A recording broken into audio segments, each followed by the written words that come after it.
কিতাবের মধ্যেই পাওয়া যায় মদিনা শরীফ থেকে দামিস্ক পর্যন্ত 3000 মাইল সফর করছেন একজন ব্যক্তি। শুধু এই জন্য কিসে হ্যাঁ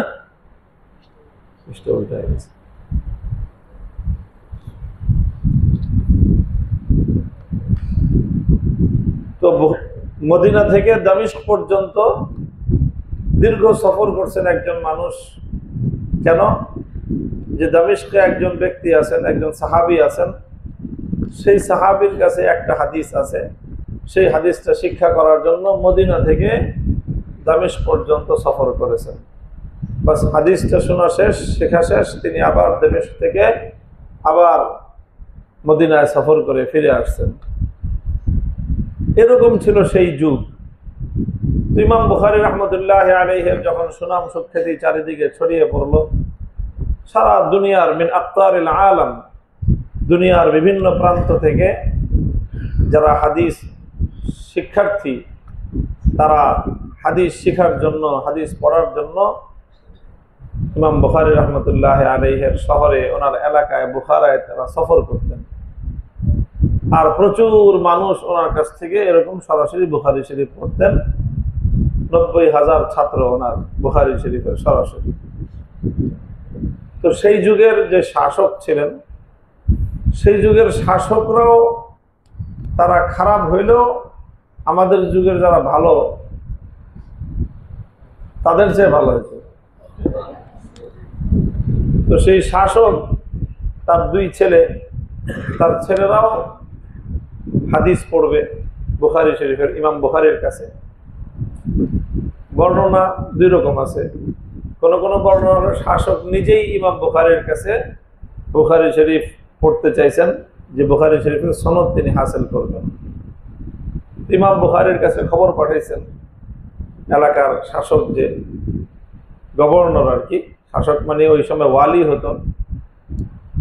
তো তিনি খবর পাঠাইলেন যে আমরা তো, বা আমি অথবা আমার ছেলেরা আপনার কাছে এই কিতাবটা পড়তে চাই, কিন্তু কথা হলো এই কিতাবটা আমরা পড়বো কিভাবে? এখানে তো অনেক মানুষ, আর এত মানুষের মধ্যে গিয়ে রাজ পরিবারের মানুষ সেখানে সাধারণ মানুষের সাথে গাদাগাদি করে বসবে, এটা হইতে পারা সম্ভব না।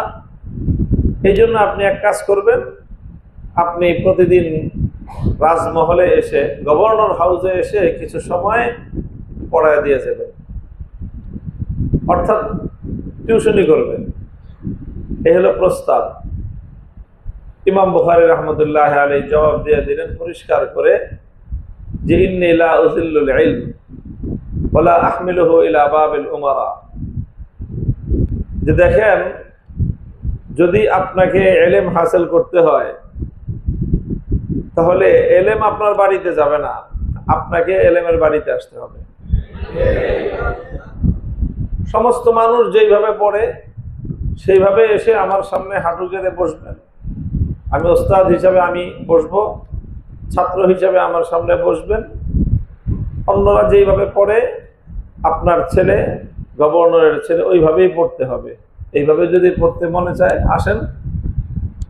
আর না হলে আমার পক্ষে এটা সম্ভব না যে আমি আল্লাহ পাকের আসমানি ওয়াহির ইলম আল্লাহ পাক আমার সিনায় দিয়েছেন, আমি সেই ইলমের অপমান করব, আমি সেই ইলমকে ক্ষমতাসীনের দরবারে নিয়ে যাব, আমি সেই ইলমকে টাকা পয়সাওয়ালার মানুষের কাছে কাছে নিয়ে ফেরি করব। আসমানি ইলম এত কম দামি জিনিস না। আসমানি ইলমের গায়রাত, আসমানি ইলমের একটা আত্মমর্যাদা আছে। কাজেই আমার পক্ষে এই ইলমের অসম্মানী করা সম্ভব না, পরিষ্কার বলে দিলেন ইমাম বুখারী রাহমাতুল্লাহ আলাইহি। বাস এই তো শাসকের সঙ্গে বাদাবাদি শুরু হয়ে গেল। শাসক এতে নিজে অসম্মান বোধ করলেন, অপমান বোধ করলেন। এত বড় কথা যে আমি এলাকার শাসক, মন্ত্রী, মিনিস্টার, আমি এলাকার গভর্নর, একজন হুজুরকে বললাম আমার বাড়িতে আসতে, এটা তার জন্য সম্মানের। সে সুরসুর করে চলে আসবে, এখানে আসলে বড় হাদিয়া পাবে, মাদ্রাসায় পড়ায় কয় টাকা বেতন পায়। এখানে আসলে আমি একদিনে তাকে এত স্বর্ণ মুদ্রা দিয়ে দিব, অথচ সে আসলো না। এটাতে সে অপমান বোধ করলো এবং ইমাম বুখারী রাহমাতুল্লাহ আলাইহির সাথে এটা নিয়ে তার দ্বন্দ্ব শুরু হয়ে গেল। এখন শাসকের যদি কারোর সাথে দ্বন্দ্ব শুরু হয়, তাহলে তো বলে না যে পুলিশের কত ধারা, আকাশের যত তারা। পুলিশ যদি আপনার ধরতে চায় যে আপনি আইন লঙ্ঘন করছেন, তাইলে আপনার বাঁচার কোনো উপায় নেই। বলবে যে আপনি পূর্ব দিকে ফিরে দাঁড়াবেছেন কেন সকালবেলা, তার মানে আপনি পশ্চিম দিকে ঘৃণা করেন, ধর্মীয় অনুভূতিতে আঘাত করছেন, কাজে আপনার এবার ধরে নিয়ে যাবে। তো শাসকরা তো এরকমই, লোক পাঠাইতেছে ইমাম বুখারীর কাছে, ওখানে উৎপাত করে যে হুজুর আপনি যে মাদ্রাসায় ছাত্র পড়াইতেছেন পারমিশন নিছেন, গভর্নর পারমিশন নিছেন, লিখিত ডকুমেন্ট কোথায়? এই সব উৎপাত শুরু করছে ইমাম বুখারীর কাছে, যে চাপ দিলে মনে করছে যে নত হয়ে তার কাছে যাবে। ইমাম বুখারী রাহমাতুল্লাহ আলাইহির সিদ্ধান্ত হলো এই যে পরানি ছাড়তে পারি, কিন্তু এলেমের অপমান করবো না আমি। ইমাম বুখারী রাহমাতুল্লাহ শেষ পর্যন্ত সিদ্ধান্ত নিলেন যে তিনি হিজরত করবেন, তিনি এই এলাকাতেই থাকবেন না, তিনি বুখারা ছাড়লেন, সফর শুরু করলেন অন্য কোনো শহরের দিকে। যে শহরে যেতেছেন সেখানেও আলোড়ন সৃষ্টি হয়ে গেছে যে ওই শহর থেকে ইমাম বুখারী আসতেছেন এই শহরে।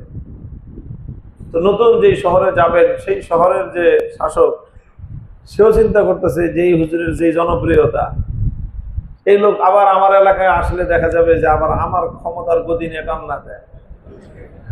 ইমাম বুখারী সেই শহরে যাওয়ার আগেই সেই এলাকার শাসক এটা নিয়ে নানা রকম ষড়যন্ত্র শুরু করলো। এটা জানতে পেরে ইমাম বুখারী রাহমাতুল্লাহ আলাইহি সেই শহরও ত্যাগ করে তিনি একটা গ্রাম্য এলাকার দিকে যাত্রা করলেন। যেতে যেতে একটা এলাকার নাম পড়লো খারতান, ছোট্ট অবিখ্যাত অপ্রসিদ্ধ অপরিচিত একটা গ্রাম। সেখানে গিয়ে তিনি আল্লাহ পাক রব্বুল আলামিনের কাছে একটা দোয়া করলেন। তিনি বললেন, আল্লাহুম্মা ইন্নাল আরদা ক্বাদ দাকাত আলাইয়া বিমা রাহুবাত ফাকবিদনি ইলাইক। আল্লাহ, এই জমিনটার ভাল লাগে না আমার কাজ চাটা ছিল, বুখারী শরীফ লিখে দিছি, দুনিয়ার মানুষের কাছে আমি তোমার নবীর হাদিসের নূর পৌঁছায় দিছি, কাজেই আমার কাছে আর এই জমিন ভালো লাগে না, আমাকে তুমি তোমার কাছে উঠায় নিয়ে যাও।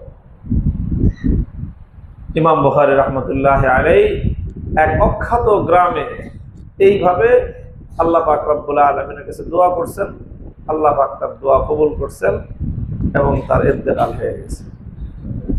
ইমাম বুখারী রাহমাতুল্লাহ আলাইহির যখন ইন্তেকাল হয়, তখন ইমাম বুখারীর যারা জীবনীকার তারা লিখেছেন যে ইমাম বুখারীর সমকালীন একজন আলেম তিনি স্বপ্নে দেখেন যে হযরত রাসূল আকরাম সাল্লাল্লাহু আলাইহি ওয়াসাল্লাম সাহাবায়ে কেরামকে নিয়ে অপেক্ষমান আছেন। তো তিনি জিজ্ঞাসা করলেন, ইয়া রাসূলুল্লাহ মা ওকুফুকা হিনা, হুজুর এখানে দাঁড়াইছেন কেন এখানে আপনি স্বপ্নের মধ্যে? তখন হুজুর সাল্লাল্লাহু আলাইহি ওয়াসাল্লাম জবাব দিলেন, আনতাজিরু মুহাম্মদ ইবনে ইসমাঈল, আমি মুহাম্মদ ইবনে ইসমাঈল বুখারী আসবে তার জন্য অপেক্ষা করতেছি। অর্থাৎ এই স্বপ্নের দ্বারা অনুমান করা যায় যে ইমাম বুখারী রাহমাতুল্লাহ আলাইহি যখন দুনিয়ার জগৎ থেকে আখিরাতের জগতের দিকে, বরজাখী জগতের দিকে তিনি যখন সফর শুরু করেছেন, তো সেখানে স্বয়ং রাসূলুল্লাহ সাল্লাল্লাহু আলাইহি ওয়াসাল্লাম ইমাম বুখারীকে স্বাগত জানিয়েছেন, ইস্তেকবাল করেছেন। এরপরে ওনাকে যেখানে দাফন করা হয়েছে খারতান নামক যে গ্রামে, ওনাকে দাফন করার পর ওনার কবর থেকে এমন সুগন্ধি ছুটছে যে আশপাশের মাইলের পর মাইল এলাকা সেই সুবাসে সুবাসিত হয়ে গেছে। তো শাসকের সাথে ইমাম বুখারী রাহমাতুল্লাহ আলাইহি আল্লাহর দ্বীনের ইলমের মর্যাদা রক্ষার প্রশ্ন নিয়ে সংঘাতে জড়াইছেন।